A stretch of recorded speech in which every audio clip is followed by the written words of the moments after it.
നമസ്കാരം. ഞാൻ സ്വാമി വിശ്വഭദ്രാനന്ദ ശക്തിബോധി. ചില ഓണവിശേഷങ്ങൾ പങ്കിടുന്നതിൻ്റെ ഭാഗമായിട്ടാണ് ഞാനിപ്പോൾ നിങ്ങളുടെ മുമ്പിൽ എത്തിയിരിക്കുന്നത്. വ്യക്തിപരമായിട്ട് എനിക്കും ശക്തിബോധി ഗുരുകുലം എന്ന് പറയുന്ന എൻ്റെ എളിയ സ്ഥാപനത്തിനും ഓണാഘോഷം ഇപ്രാവശ്യം ഉണ്ടായിരുന്നില്ല. കാരണം ഇന്ത്യയുടെ ജനാധിപത്യ മതേതര ഇന്ത്യയുടെ വലിയൊരു നഷ്ടം സീതാറാം യെച്ചൂരിയുടെ മരണത്തിലൂടെ നമ്മളെല്ലാം അനുഭവിച്ചുകൊണ്ടിരിക്കുകയാണ്. ആ നഷ്ടത്തിൻ്റെ ദുഃഖത്തിൽ ഓണം ആഘോഷിക്കാൻ മനസ്സ് വന്നില്ല എന്നുള്ളതാണ് യാഥാർത്ഥ്യം. പിന്നെ നമ്മുടെ വയനാട് ദുരന്തം, അതും മനസ്സിൻ്റെ ഉള്ളിൽ ഒരു നീറ്റലായിട്ട് ശേഷിക്കുന്നുണ്ട്. പക്ഷേ എന്നിരുന്നാലും നമ്മൾ ഓണം ആഘോഷിക്കുന്നില്ല എന്നുള്ളതുകൊണ്ട് ലോകത്ത് ആരും ഓണം ആഘോഷിക്കുന്നില്ല എന്നോ ആഘോഷിക്കരുതെന്നോ പറയാൻ നമുക്കൊരു അവകാശവുമില്ല. ഇപ്പോൾ പലരും ഓണം ആഘോഷിച്ചു. ഈ ഓണാഘോഷവുമായി ബന്ധപ്പെട്ട് നിരവധി പോസ്റ്റുകൾ നമ്മുടെ നവമാധ്യമങ്ങളിൽ പ്രത്യക്ഷപ്പെടുകയുണ്ടായി. അതിൽ തന്നെ ഏറ്റവും കൂടുതൽ ആകർഷിച്ച 3 പോസ്റ്റുകളെക്കുറിച്ചാണ് ഇന്ന് ഞാൻ നിങ്ങളോട് സംവദിക്കുന്നത് അഥവാ പരിചയപ്പെടുത്തുന്നത്. അതിൽ ആദ്യത്തെ പോസ്റ്റ് കുറച്ച് കന്യാസ്ത്രീ സഹോദരികൾ പൂക്കളമിട്ടതിന് ശേഷം അതിൻ്റെ ചുറ്റിലും തിരുവാതിര നൃത്തം ചവിട്ടുന്ന ഒരു വീഡിയോ ആയിരുന്നു. അതെന്നെ വല്ലാതെ ആകർഷിച്ചു. അവരുടെ ഐഡൻറ്റിറ്റി കളഞ്ഞിട്ടല്ല ഈ ഓണപ്പൂക്കളത്തിന് ചുറ്റും തിരുവാതിര കളിക്കുന്നത്. അവരുടെ ഐഡൻറ്റിറ്റി വിശുദ്ധ വസ്ത്രമാണ്. ആ വസ്ത്രം അണിഞ്ഞുകൊണ്ട് തന്നെയാണ് അവർ ആ തിരുവാതിര നൃത്തം കളിച്ചത്. ഇനി കുറേയും കൂടി ഐഡൻറ്റിറ്റി, ക്രൈസ്തവീയമായ ഐഡൻറ്റിറ്റി നിലനിർത്തണമെങ്കിൽ യേശുദേവനെക്കുറിച്ചുള്ള ഒരു തിരുവാതിരക്കളിപ്പാട്ട് എഴുതിയിട്ട് അത് ചൊല്ലി ചുവട് വെച്ചാലും മതി. എന്തായാലും ഇതിലൊക്കെ നാം ജീവിക്കുന്ന രാജ്യത്തിൻ്റെ പാരമ്പര്യ കലകളോടും അതിൻ്റെ സ്വഭാവവിശേഷതകളോടുമൊക്കെ ഒന്ന് സമന്വയപ്പെട്ടുകൊണ്ട് നമ്മുടെ സ്വത്വത്തെ നിലനിർത്താനുള്ള ഒരു നല്ല പരിശ്രമത്തിൻ്റെ അടയാളം കാണാം. ആ അടയാളത്തിന് ഞാൻ എൻ്റെ നമോഭാഗം അറിയിക്കുന്നു. ആ ക്രൈസ്തവ സഹോദരിമാർ എവിടെയുള്ളവരാണെന്നോ ഏത് മഠത്തിലുള്ള കന്യാസ്ത്രീകളാണെന്നോ എനിക്കറിഞ്ഞുകൂടാ. അവരെവിടെയിരുന്നാലും അവരുടെ ഒപ്പം ഈ എളിയവൻ്റെ പ്രാർത്ഥനയും സ്നേഹവും ഉണ്ടായിരിക്കുമെന്ന് ഇതിലൂടെ അറിയിച്ചു കൊള്ളുന്നു. ഇനി നമുക്ക് ക്രൈസ്തവ സഹോദരിമാർ തിരുവാതിരക്കളി താളം ചവിട്ടുന്നത് കാണാം പൂക്കളത്തിന് ചുറ്റും. ആ ദൃശ്യത്തിലേക്ക്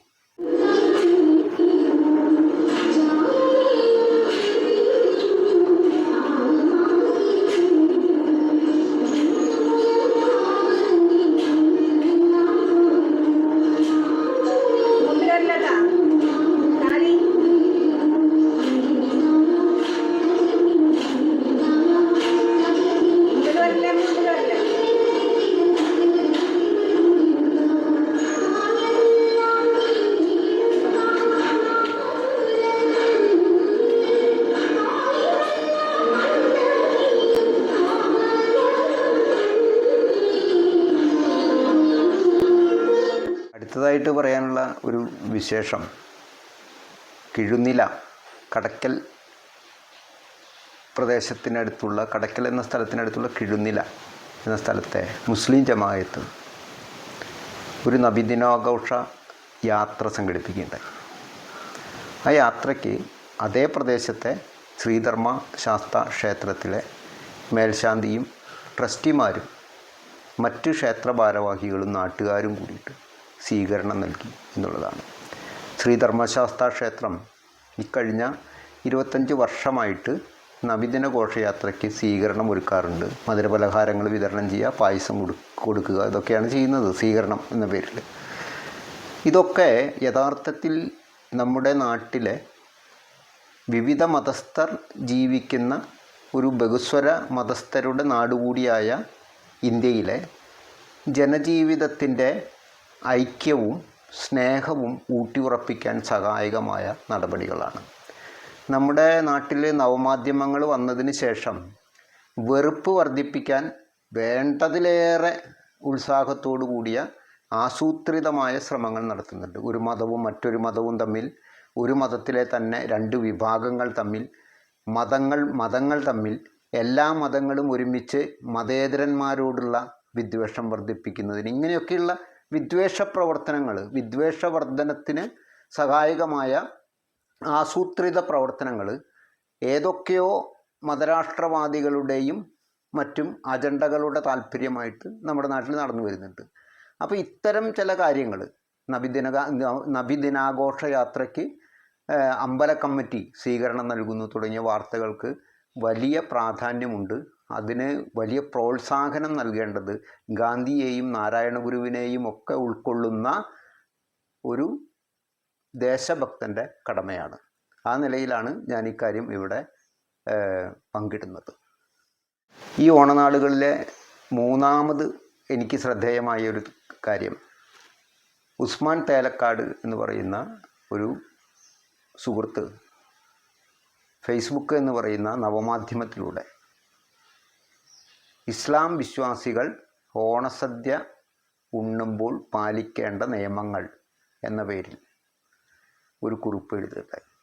വളരെ രസകരമായൊരു കുറിപ്പാണ്. ആ കുറിപ്പ് നിങ്ങൾക്ക് ദൃശ്യത്തിൽ കാണാം. ഇത് ഞാൻ വായിക്കാം. ഓണസദ്യ കഴിക്കുന്നതിൻ്റെ ഇസ്ലാമിക വിധി: കൈ രണ്ടും നന്നായി കഴുകണം. കഴിക്കുന്നതിന് മുൻപ് സൗകര്യമായി ഇരിക്കണം. ബിസ്മില്ലാഹി റഹ്മാനി റഹീം എന്ന് ചൊല്ലണം. അഥവാ ദൈവനാമത്തിൽ ദൈവത്തെ സ്മരിച്ചുകൊണ്ട് ഊണ് തുടങ്ങണം. ആക്രാന്തം കൂട്ടരുത്, തിടുക്കവും വരുത്. ചെറിയ കറികൾ തൊട്ടുകൂട്ടി നോക്കണം. ഭക്ഷണത്തിനിടയിൽ വെള്ളം കുടിക്കരുത്. അത്യാവശ്യമാണെങ്കിൽ കുറച്ചാവാം. രസമാണ് നല്ലത്. ഉണ്ട് കഴിഞ്ഞാൽ പായസം കഴിക്കുക. ഇടയ്ക്ക് നാരങ്ങാച്ചാർ തൊട്ടുകൂട്ടാം. കുറച്ച് മോര് കഴിക്കുക. അൽഹംദുലില്ലാഹ്, ദൈവത്തിന് സ്തുതി എന്ന് പറയുക.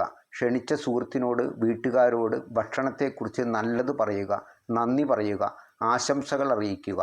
ഇറങ്ങിപ്പോരുന്നതിന് മുൻപ് അടുത്ത പെരുന്നാളിന് വീട്ടിലേക്ക് ക്ഷണിക്കുക. ഇതാണ് ഇസ്ലാമിക വിധിയായിട്ട് ആ സുഹൃത്ത് പറഞ്ഞിരിക്കുന്നത്. ഉസ്മാൻ തേലക്കാട്ടിന് പ്രത്യേക നന്ദിയും സന്തോഷവും അറിയിക്കുന്നു. ഒപ്പം ഇങ്ങനെയാണ് മനുഷ്യർ ഭക്ഷണം കഴിക്കേണ്ടത്. നിങ്ങളുടെ യഥാർത്ഥത്തിൽ ദൈവത്തെ വിശ്വസിക്കുന്ന ഒരാളാണെങ്കിൽ ആര് തരുന്ന ഭക്ഷണവും ഒരു ബാധയും ദുർമന്ത്രബാധയും അതിൻ്റെ സംശയങ്ങളും ശങ്കകളും കൂടാതെ തന്നെ നമുക്ക് കഴിക്കാൻ പറ്റും. കാരണം നമ്മുടെ വിശ്വാസമനുസരിച്ച് നമ്മുടെ ഈശ്വരനെ യഥാർത്ഥത്തിൽ വിശ്വസിച്ചുകൊണ്ട്, ഈശ്വരനെ സമർപ്പിച്ചുകൊണ്ട് ആഹാരം കഴിച്ചാൽ അത് ഈശ്വരൻ്റെ നിവേദ്യമായി മാറി എന്നാണ് പറയുന്നത്. അപ്പോൾ അള്ളാഹുവിനെ വിചാരിച്ച് ആര് നൽകുന്ന ഭക്ഷണം ഏതൊരു മുസ്ലിം സഹോദരൻ അല്ലെങ്കിൽ സഹോദരി കഴിച്ചാലും അത് അള്ളാഹുവിന് അർപ്പിക്കപ്പെട്ടതായി. നിങ്ങളുടെ വിശ്വാസം അത്രയും പൂർണ്ണമാണെങ്കിൽ, ആ വിശ്വാസപൂർണ്ണത ഇല്ലാത്തതിന് മറ്റുള്ളവരുടെ ഭക്ഷണം കഴിച്ചാൽ നിങ്ങളുടെ വിശ്വാസം നഷ്ടപ്പെട്ടു പോകുമെന്ന രീതിയിലുള്ള പ്രചാരണങ്ങൾ നടത്തരുത്. അത് മതവിദ്വേഷം വർദ്ധിപ്പിക്കുന്ന പ്രചാരണമാണ്. ഉസ്മാൻ തേലക്കാട് നടത്തിയത് മതസൗഹാർദ്ദം വളർത്തുന്ന നടപടിയാണ്. ആ മതസൗഹാർദ്ദ നടപടികൾക്ക് എപ്പോഴും ശക്തിബോധി ഗുരുകുലത്തിൻ്റെ പിന്തുണ ഉണ്ടായിരിക്കുമെന്ന് ഇതിനാൽ അറിയിച്ചുകൊണ്ട് നിർത്തുന്നു. എല്ലാവർക്കും ഓണം എല്ലാവരും ആഘോഷിച്ചു കഴിഞ്ഞെങ്കിലും ഓണാശംസകൾ. മാനവികതയുടെ ഒരുമയാണ് ശക്തിബോധി ഗുരുകുലത്തെ സംബന്ധിച്ച് ഓണത്തിൻ്റെ മകൾ സന്ദേശം.